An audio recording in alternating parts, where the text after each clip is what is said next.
देश में आधुनिक तकनीक और इनोवेशन को बढ़ावा देने के लिए इंटरनेशनल इनोवेशन कॉन्क्लेव का आयोजन किया जा रहा है, जिसमें ड्रोन आधारित तकनीक पर फोकस किया गया, जिससे ड्रोन जैसी आधुनिक तकनीक का इस्तेमाल कृषि और दूसरे क्षेत्रों को बेहतर बना के देश को विकसित बनाया जा सके। देश में ड्रोन इंडस्ट्री लगातार बढ़ती जा रही है, जिसका फायदा अलग अलग क्षेत्रों को मिल रहा है। आने वाले समय में सेवा क्षेत्र में इसकी भूमिका और बढ़ती नजर आ रही है। PhD chamber of commerce and industry की तरफ से आयोजित इंटरनेशनल इनोवेशन कॉन्क्लेव के पहले दिन ड्रोन पर फोकस रहा।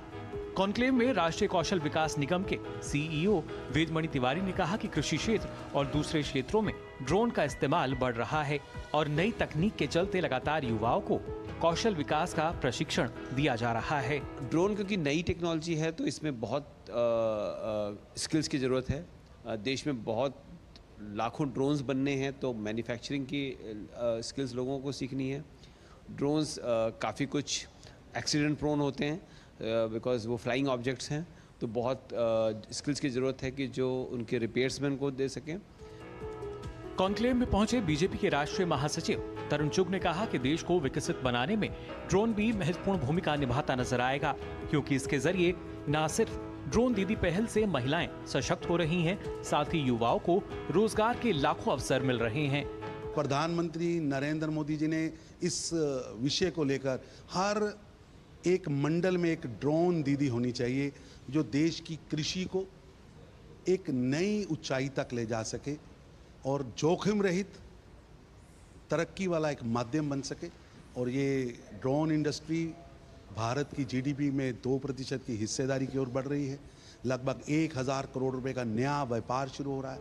इंटरनेशनल इनोवेशन कॉन्क्लेव के पहले संस्करण में करीब 10 देशों से अधिक के प्रतिनिधि भी हिस्सा ले रहे हैं।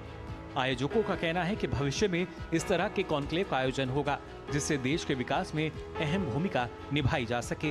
ये पहला संस्करण है, डेफिनेटली इसका वार्षिक तौर पे इसका आयोजन किया जाएगा और करीब 10 से 12 देशों से इसमें डेलीगेट्स आए हुए हैं।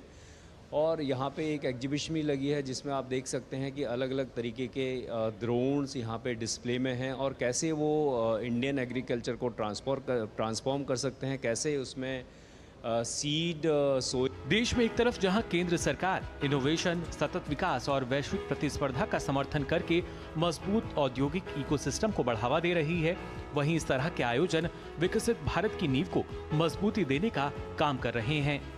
Mukul Sharma, DD news, Delhi.